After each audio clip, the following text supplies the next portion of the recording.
Buenas noches, hoy es noche de entrevistas en jekyllcity.com. Tenemos un invitado que realmente es un honor inmenso tenerlo en la página. Estamos con Diego García Sayán, ex canciller de la República del Perú, ex ministro de Justicia de la República del Perú, juez miembro de la Corte Interamericana de Derechos Humanos desde el año 2004 y presidente de este mismo organismo a partir del año 2009 hasta la fecha. Esta semana la Corte ha sesionado en Guayaquil. Diego, bienvenido. Muchas gracias, Fernando. Es un gran gusto estar en la onda, no sé si se llama la onda, en la frecuencia, en la clientela, digamos, de esta página tan vista por gente joven en particular, ¿no? Que es el público al que se dirige en realidad un proyecto de futuro, como es el de la Corte Interamericana de Derechos Humanos, que era una criatura más básicamente utópica hace 30, 40 años, y ahora es una realidad. Yo quería que a manera de breve explicación, usted les pueda explicar a la gente cómo opera este sistema y cómo opera la Corte en sí, que es el organismo que usted preside. A ver, tendríamos que tener gráficas, pero en realidad el asunto es simple. Lo que a veces confunde es la sopa de letras, ¿no? Las siglas, CIDH, que significa vaya uno a saber qué. Un periodista me preguntaba, la CID, bueno, ¿qué es la CID? Preguntó, la CIDH, bueno, ¿qué es la CIDH? La comisión, bueno, la comisión y la Corte lamentablemente tienen la misma sigla y eso ayuda a la confusión, pero son dos órganos diferentes con atribuciones y funciones también distintas, y esa diferencia es muy importante conocerla. No es una exquisitez académica, sino es una necesidad para quien quiera aspirar a un espacio de justicia interamericana, porque la Comisión Interamericana es un órgano que tiene por funciones varias, ¿no? Entre otras puede hacer informes sobre la situación de las cárceles, de los medios de comunicación, publicarlos, pero también recibe quejas de la gente directamente, ¿no? La Comisión, cuando recibe una queja, abre un trámite, convoca al Estado de ese país y hay un procedimiento después del cual, a veces dura muchísimos años, en la mayoría de los casos, y ahí se emite un informe con recomendaciones. Ese informe no es obligatorio, es un informe que contiene recomendaciones y se somete al Estado concernido. Cuando el Estado recibe ese informe, a veces cumple las recomendaciones y anuncia que lo va a hacer y otras veces no. Entonces es en esa situación, cuando se llega después del procedimiento ante la Comisión y se emite un informe y el informe tiene recomendaciones que el Estado no cumple o no quiere cumplir, que la Comisión puede presentarle al Estado una demanda ante la Corte Interamericana de Derechos Humanos, que abre un proceso con una fase oral y una fase pública, que son las audiencias que hemos tenido en estos días en el Centro de Convenciones, y la Corte finalmente emite una sentencia que sí es obligatoria, a diferencia de las conclusiones de la Comisión, que son solo recomendaciones. Entonces, todo este debate que ha habido sobre la confrontación del gobierno, las críticas y todo, no ha sido un pleito con la Corte, porque la Corte no ha emitido ningún informe sobre esos temas porque no le corresponden, no es que no quiera. La Corte solamente sentencia sobre casos que le son sometidos y no va a un país a preguntarse a ver cómo está la situación de los presos, lo va a hacer si es que tiene un caso que se le presenta sobre los presos en ese país o sobre la libertad de expresión.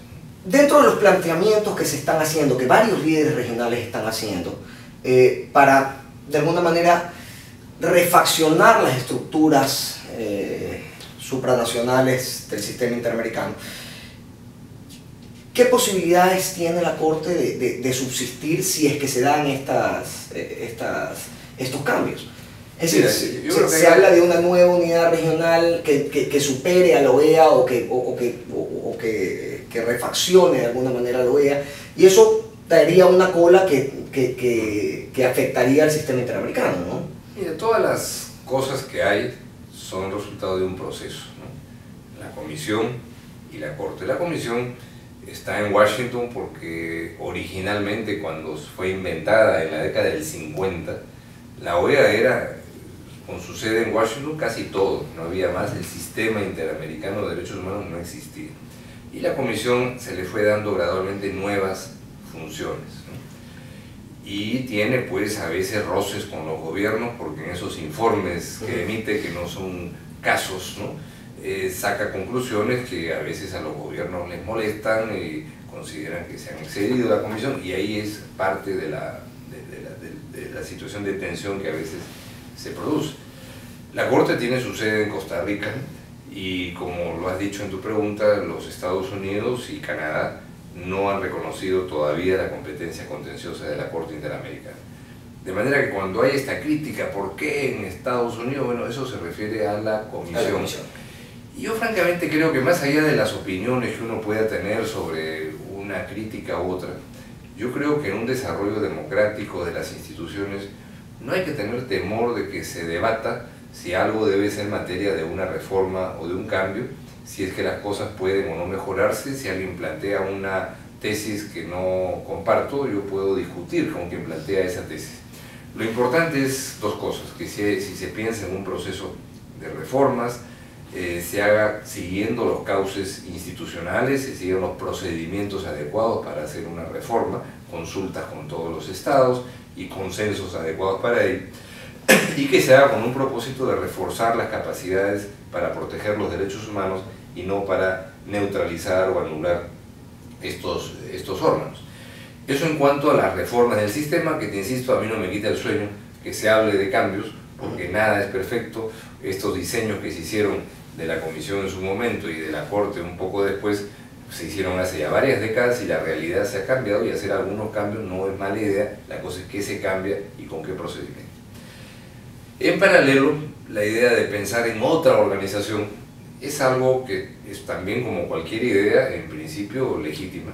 Y por cierto, en abstracto, que haya más órganos que protejan los derechos humanos no es algo que debe de preocupar. Lo que sí puede preocupar es que eso se haga sacrificando, anulando órganos que existen y que funcionan y que tienen algunos resultados, ¿no? Pensemos, por ejemplo, en la idea de una Corte Sudamericana de Derechos Humanos. Yo pregunto cuál sería su punto de partida, cómo se financiaría, dónde estaría. Tendríamos que hacer un proceso de gestación de un nuevo tratado para darle finalmente a un órgano igual una atribución más pequeña, y con la pregunta de cómo se financiaría eso, cuando hoy que tenemos una Corte Interamericana que cubre prácticamente todo el sistema, los países que ya la han reconocido no están todavía en capacidad de darle los recursos financieros razonables para que la Corte funcione con un presupuesto mínimo, de tal forma que la Corte lo que tiene que hacer es buscar recursos en países europeos como Noruega y España, ¿no? Entonces, yo no creo factible que haya un tribunal adicional al que ya existe, porque nadie lo financiaría. ¿Y eso se debe, Diego, a falta de interés del Estado, falta de compromiso con el sistema interamericano de protección de los derechos humanos, o simplemente con una cuestión económica los Estados no están en capacidad de... No, yo creo que los Estados sí están en capacidad. Por ejemplo, el Tribunal Andino de Justicia, que cubre Colombia, Ecuador, Perú y Bolivia, 4 países, tiene un presupuesto que es mucho mayor que el de la Corte Interamericana, y me parece muy bien. De manera que Ecuador, Perú, Bolivia y Colombia sí pueden financiar un tribunal en serio, 4 países, y si estamos hablando ya de más de 20, con mayor razón, ¿no? Entonces yo creo que el problema presupuestal, financiero, en lo que respecta a incapacidad de los gobiernos no hay, porque es una Corte que seguiría siendo en todo caso de un presupuesto modesto. Yo creo que hay un proceso que se está viviendo que podríamos catalogarlo un presupuesto con algo de esquizofrenia, ¿no? Porque yo sí creo que es auténtico el compromiso político de la mayoría de los estados en el proceso. Por lo menos hablo claramente de lo que conozco de manera más directa y viva, que es la Corte Interamericana. Cuando los estados son citados, comparecen puntualmente, presentan sus argumentos, sus escritos dentro de las fechas previstas, y la mayoría de los puntos establecidos en las sentencias se cumplen. Lo que quiero decir es que no hay ningún estado en donde la puerta haya sido cerrada para que en el proceso de supervisión de cumplimiento eso se pueda procesar, ¿no? Que cabe la redundancia. Ni aun cuando el discurso político muchas veces es un poco sí, el encontrado. discurso a veces es confrontativo, pero muchas veces en esta sopa de letras, en el discurso político hay cosas, dardos que van dirigidos a la Comisión Interamericana y dicen corte, y lo que hay que hacer es dejar pasar esos dardos, y naturalmente en las expresiones políticas de los actores nacionales, de oposición o de gobierno, se dicen muchas cosas que no quiero decir que no sean serias, ¿no? Pero a veces el mismo calor, la necesidad de satisfacer a ciertas clientelas o auditorios, se dicen ciertas cosas, pero cuando se maneja todo prudentemente y se ve que realmente una dinámica como la de la Corte Interamericana y sus sentencias son, de hecho, una gran herramienta para fortalecer las instituciones nacionales. O sea, la Corte no es un órgano que viene del sistema interplanetario para privar a las instituciones nacionales de sus funciones y que la justicia, entonces, como una especie de pulpo fagocitante, empieza a administrar justicia desde Costa Rica, anulando las instituciones nacionales. Es exactamente al revés, porque lo que se está produciendo es una dinámica en donde los actores nacionales dicen, qué interesante, para resolver este problema de orientación sexual de un par de personas, o un problema que tiene que ver con libertad de expresión o acceso a la información pública, me puede servir este arsenal de conceptos e ideas que hay en la Corte Interamericana, y que además me obligan como juez, porque toda autoridad del Estado, no solamente el gobierno, está obligado por las sentencias de la Corte Interamericana de Derechos Humanos. Entonces hoy día que estamos hablando jueves, hay miles de jueces en México, Colombia, Costa Rica y Argentina y Perú y otros lados que están dictando sentencias ciñéndose a pautas de la Corte Interamericana, y al revés. Cuando la Corte dicta una sentencia sobre un tema que es nuevo, no solamente mira la letra de la Convención Americana, sino dice, a ver, ¿qué está pasando en nuestra América? ¿Qué están haciendo nuestras Cortes Supremas? Que puede ser interesante para pescar esa ruta de progreso, esa ruta de afirmación de derechos. Entonces, en esa dinámica yo estoy viendo, yo he trabajado mucho con temas judiciales en distintas áreas de la actividad personal, y estoy viendo un proceso de fortalecimiento, de desarrollo progresivo en un sistema como el judicial, que está siempre muy cuestionado por la ciudadanía, con razón, por su lentitud, a veces por su corrupción, por su incapacidad de entender las dinámicas modernas que se producen en la sociedad. Entonces yo soy muy optimista en que esta dinámica de interacción acaba siendo una gran herramienta que tienen los estados para ser más fuertes dentro de un esquema democrático y más legítimos para ejercer sus funciones. Diego, sobre ese último pensamiento quiero entrar a la carne. Hablábamos de que las sentencias de la Corte no solamente que son de cumplimiento obligatorio para los estados, sino que además crean jurisprudencia. En el tema de consultas previas y procesos de consentimiento, el caso más importante resuelto por la Corte es el caso Saramaca, ¿no? donde la Corte habla precisamente de que se requiere un consentimiento previo. En la misma línea, el Estado ecuatoriano ha reconocido cierta responsabilidad en el caso Sarayaco. Y aquí quiero dividirme en dos preguntas. La primera es, ¿por qué cuando ya existe una sentencia de Corte Interamericana que habla del tema de consentimiento previo, seguimos discutiendo dentro de los países de si esto es lo adecuado o no, si esto es lo que debe darse o no, y seguimos generando casos en que se ejecutan acciones sobre territorios ancestrales que no son consultadas previamente a sus habitantes? Los casos siempre son distintos, ¿no? Nunca hay un caso igual que el otro. Y muchas veces lo que la Corte ha resuelto sirve de inmediato como guía de interpretación para que los tribunales nacionales resuelvan, ¿no? No siempre ocurre, ¿no? Entonces lo que la Corte ha resuelto en estos temas es particularmente nuevo, ¿no? Porque los casos sobre temas indígenas no son de los primeros que llegaron a la Corte en la década del 80, sino los más importantes han llegado en los últimos 10 años, ¿no? Entonces estamos hablando de tiempos jurisprudenciales relativamente cortos, ¿no? Sin embargo, sí se han tratado algunos temas importantes. Yo no puedo ir mucho a detalles, primero porque podría interpretarse que son adelantamientos de juicio sobre el caso Sarayaku, que está todavía bajo decisión de la Corte, y sobre temas acerca de los cuales yo como magistrado tengo todavía un proceso de estudios que tenemos que hacer y hacerlo de manera colegiada. Pero sí establecer, recapitular, mejor dicho, algunos puntos que sí están en algunas decisiones como la de Saramac, ¿no?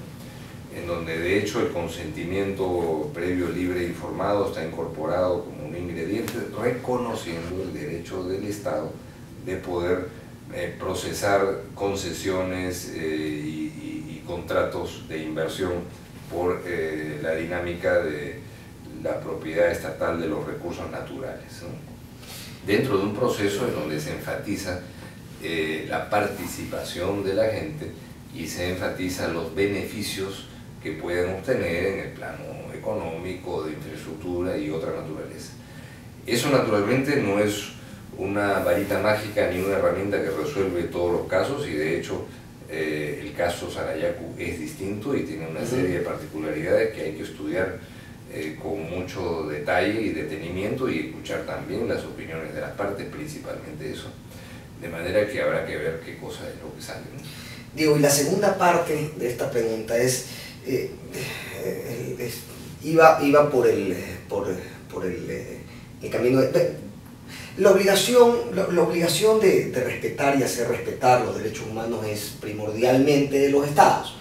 Sin embargo, los estados, para efectos de explotación minera en zonas, bueno, para efectos de explotación minera, generalmente se asocian, minera y petrolera, se asocian con compañías privadas de gran magnitud, con grandes corporaciones mineras y petroleras. Entonces, ¿de qué manera? Y a lo mejor estoy proponiendo un tema que no va a ser puesto sobre la mesa, sino hasta un futuro mediano. Pero, ¿de qué manera pueden estas empresas que operan en sociedad con los estados responder por los daños y las afectaciones que puedan ejecutar sus acciones y sus concesiones en los derechos fundamentales de las personas habitantes de las zonas donde ejercen sus operaciones? Mira, yo creo que en ese tema estamos viviendo un proceso de enorme vitalidad en el mundo, porque formalmente el único ente responsable, porque es el que se ha comprometido a través del Tratado de Derechos Humanos a hacerlos respetar, es el Estado, ¿no? Sin embargo, hay una serie de otras dinámicas que vinculan a las empresas, a las grandes corporaciones.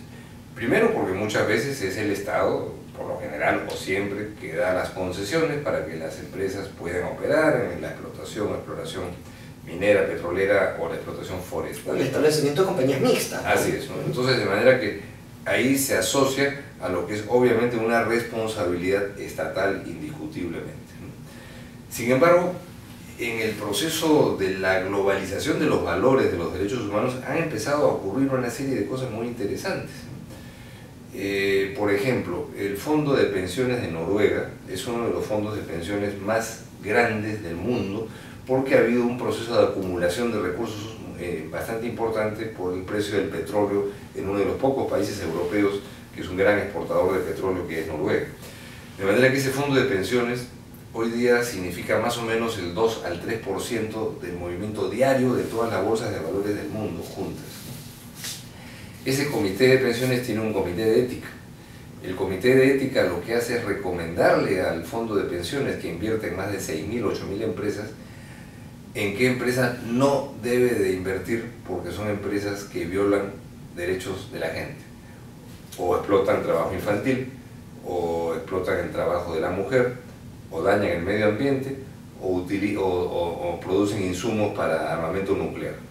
Y hay un quinto ingrediente que no recuerdo en este momento.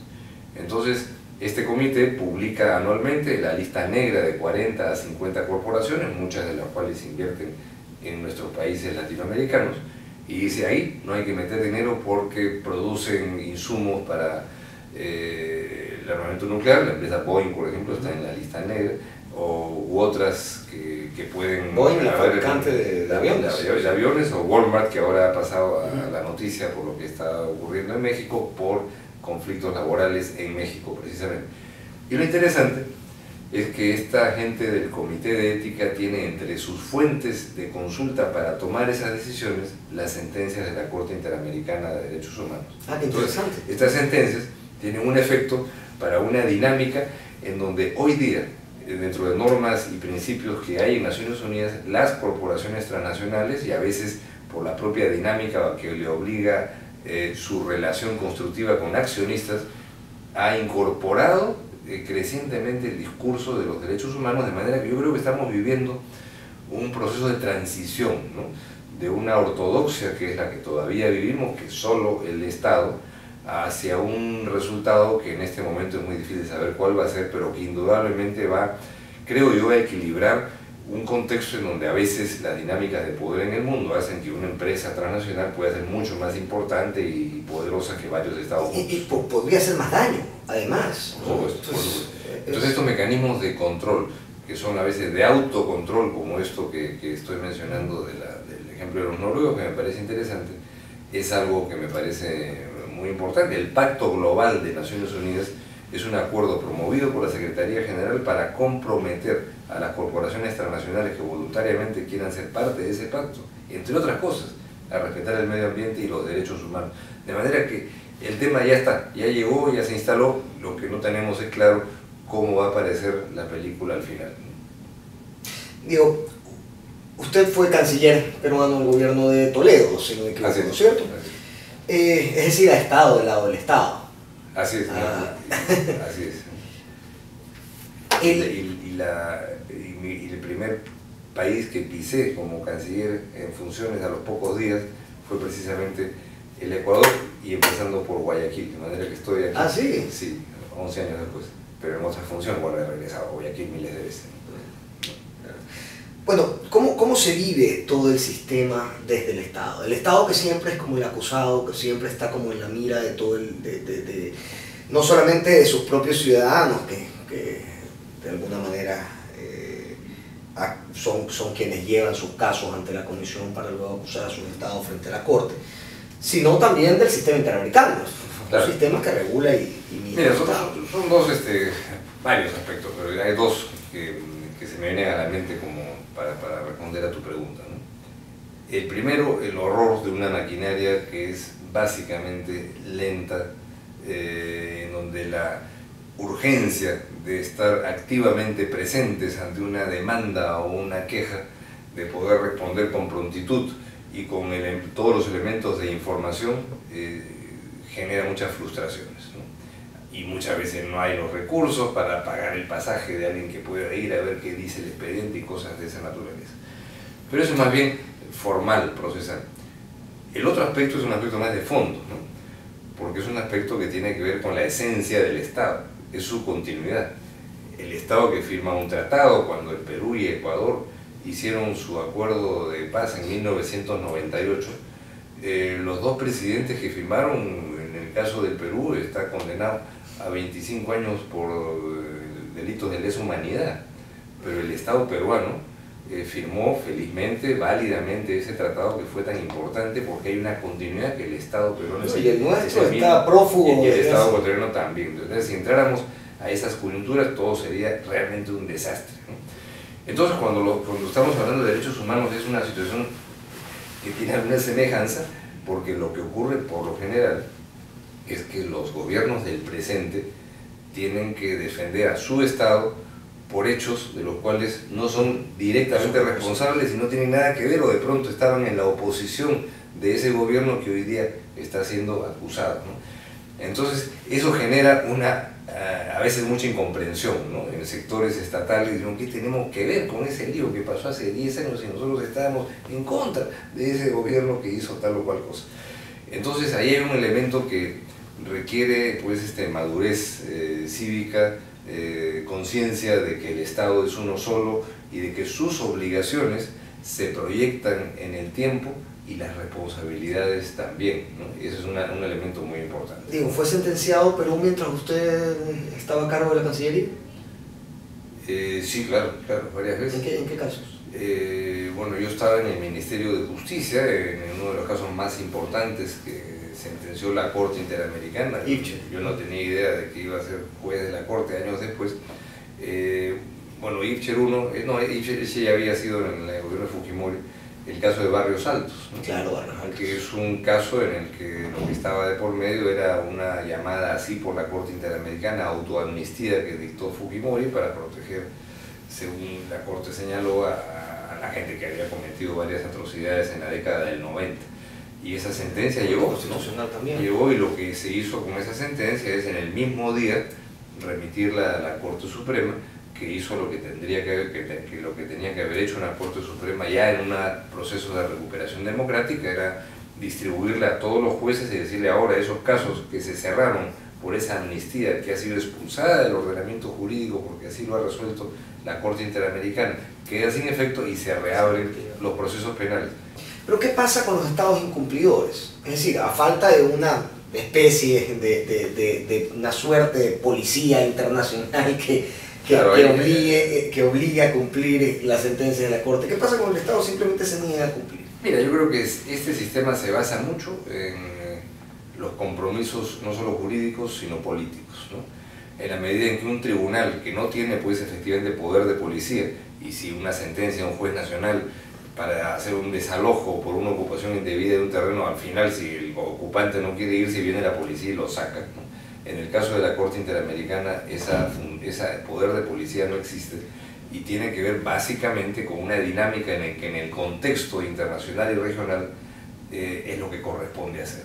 Y no hacerlo es algo muy complejo y ningún Estado en la región, ninguno, se ufana de no cumplir. Todos dicen que sí, que hay que cumplir y que bueno, hay problemas, que falta el dinero, que el proceso judicial que la Corte está estableciendo que tiene que completarse es muy complicado, etcétera, ¿no? Pero yo creo que hay una dosis de legitimidad en que esto sí es derecho y que eso tiene que cumplirse, y ya entramos a un terreno ya de forcejeo eventual cuando a veces no es complicado. Es parte también del discurso político, ¿no es cierto?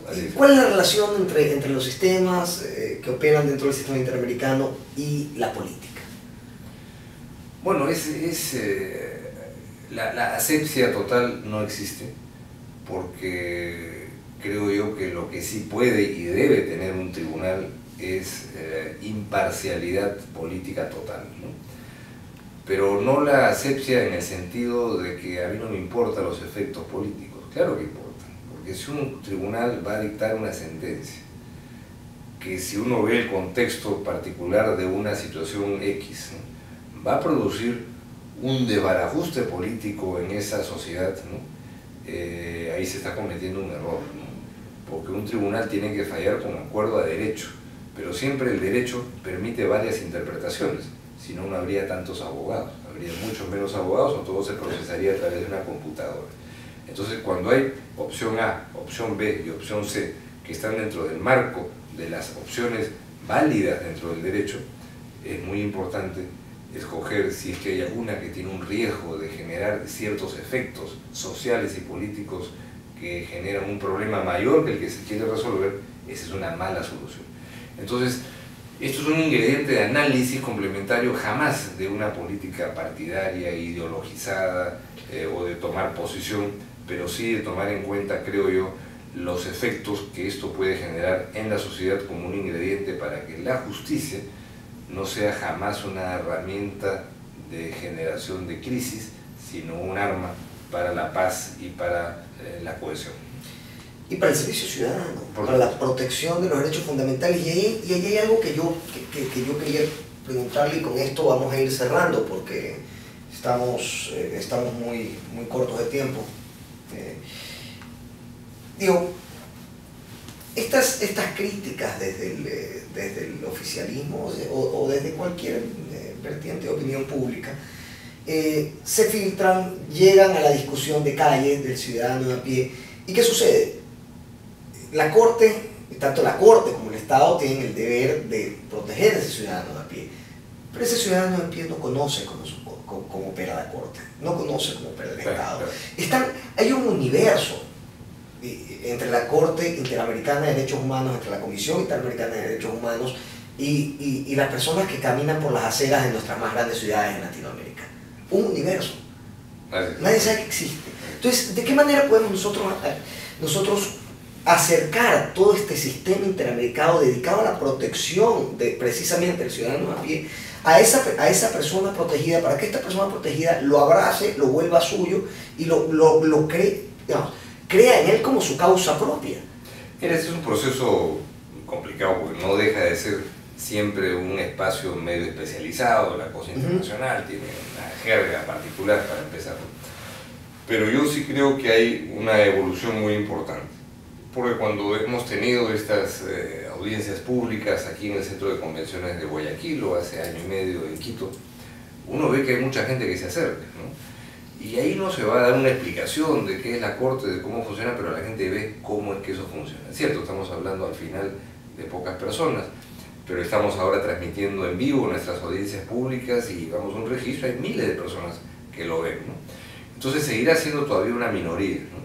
Pero yo creo que esto ya ha ingresado al sistema con una dinámica en donde incluso uno lo ve a veces hasta en pleitos entre vecinos, ¿no? Te voy a acusar ante la Corte Interamericana, que no viene al caso, pero simplemente es un espacio que está presente, y yo creo que el papel de los comunicadores es muy importante, no para instruir o enseñarle a la gente, sino simplemente para informar que estas herramientas están disponibles y que las puede utilizar finalmente cualquiera. No hay que tener dinero, no hay que ser calificado. La Corte ha creado un fondo de ayuda a las víctimas que no tienen recursos económicos para poder litigar. Y luego yo creo que hay otro papel más específico, que es el de los operadores del derecho, jueces, fiscales, que son aquellos que están más cercanos a poder utilizar estas herramientas y poder, a través de los casos que vayan resolviendo, la gente va a ir viendo que esto sí va conduciendo a una lógica que acerca las conclusiones más a la justicia. Entonces yo no creo pues que la Corte vaya a ganar nunca una elección, ¿no? Porque siempre será una cosa para un sector más o menos especializado, pero sí creo que estamos en una lógica donde la gente ya tiene cada vez más conciencia de que ante esta estructura no muy clara ni comprensible se puede recurrir si es que yo agoté todos los trámites en mi país. Y eso me parece que es una especie de derecho conquistado que ha llegado ya para quedarse. Que además tiene que ser absolutamente independiente del discurso político-educación. Es decir, independientemente de la línea política del gobierno, el ciudadano tiene que estar consciente de que más allá del discurso de su líder político, eso está ahí y le sirve a él. Así es. Y que entender que un órgano como la Corte no hace un discurso político y sus sentencias no tienen ninguna frase que pudiera ser vista como una lógica partidaria o de un sesgo a favor o en contra de un gobierno, ¿no? Diego, una última pregunta y voy a ser un poco... ¿Tuvieron que ver las declaraciones del presidente y canciller con el hecho de que ustedes estén sesionando acá esta semana? No, porque yo creo que la Corte va donde haya una invitación y se reúnan las condiciones logísticas adecuadas para ir a ese país, en la medida naturalmente que haya un régimen democrático, ¿no?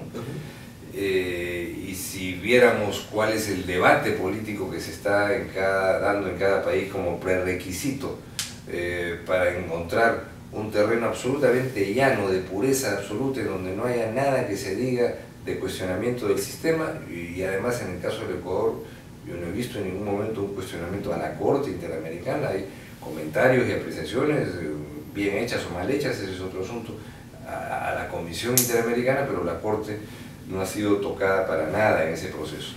De manera que no hemos venido aquí a reparar nada, sino a hacer nuestro trabajo.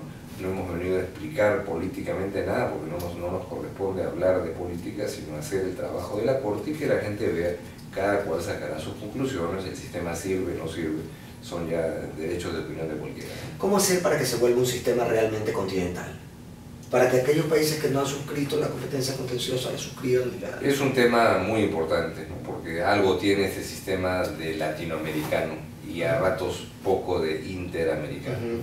Y eso es un elemento absolutamente crucial, que es uno de sus elementos de debilidad que no tengo ningún problema en reconocer, porque es así.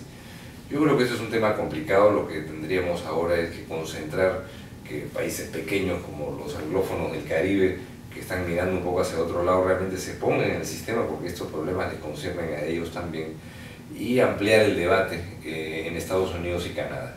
Yo creo que los sectores académicos, yo estaba haciendo una visita a universidades de California hace 2 semanas, y hay una dinámica de mucho interés, ¿no?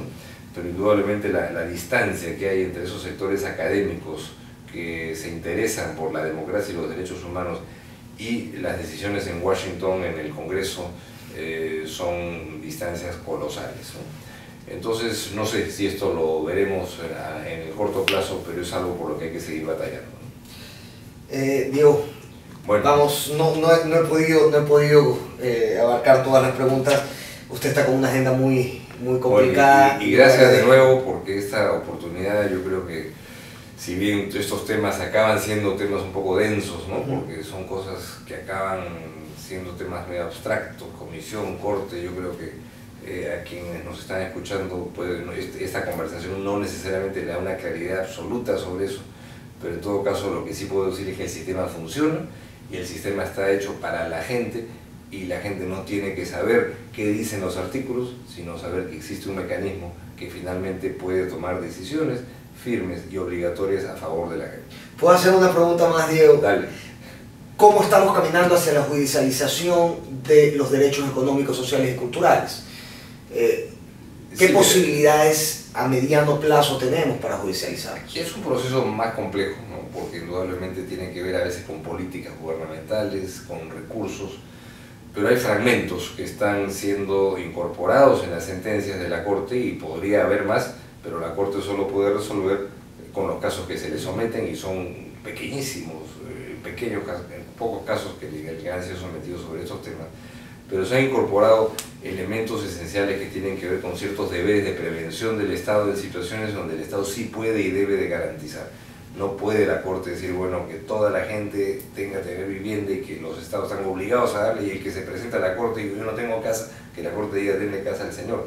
Pero sí puede darse ciertas condiciones en las que en ciertos momentos en los que el Estado tiene una responsabilidad específica, se garanticen derechos a la alimentación y al agua, a la vivienda y a otros, ¿no? Perfecto, Diego, le agradezco infinitamente nuevamente esta entrevista. Muchas gracias, Fernando, gracias. Para mí ha sido un gran honor tenerlo acá, y siempre es un placer enorme vernos y poder disfrutar de su compañía. Muchas gracias.